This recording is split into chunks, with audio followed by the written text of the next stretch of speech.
بسم اللہ الرحمن الرحیم۔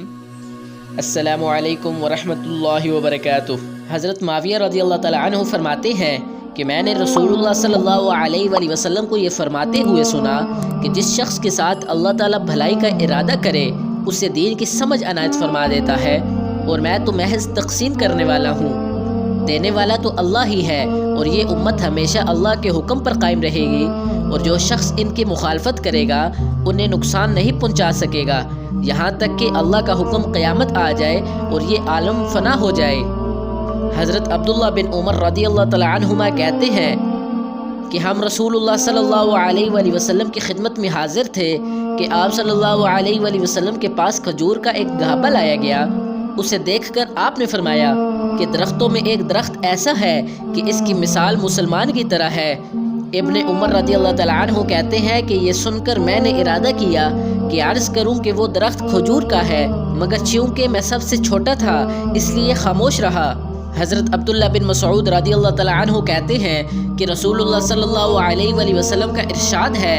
کہ حسد صرف دو باتوں میں جائز ہے، ایک تو اس شخص کے بارے میں جسے اللہ نے دولت دی ہو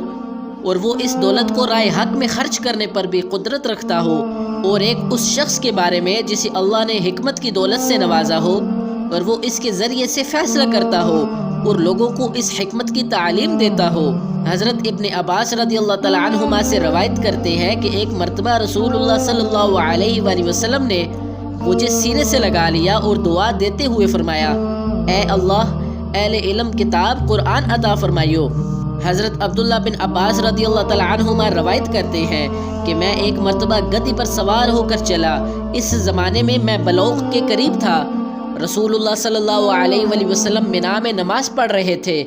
اور آپ کے سامنے دیوار کی آڑ نہ تھی، تو میں بعض صفوں کے سامنے سے گزرا اور گدی کو چھوڑ دیا، وہ چرنے لگی،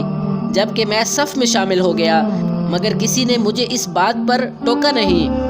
پیارے دوستوں، اگر آپ کو یہ میری ویڈیو پسند آئی ہے تو میرے چینل کو سبسکرائب کریں۔ اللہ تعالیٰ آپ کو اپنے حفظ و امان میں رکھے۔ ملتے ہیں نیکسٹ ویڈیو میں، تب تک کے لیے اللہ حافظ۔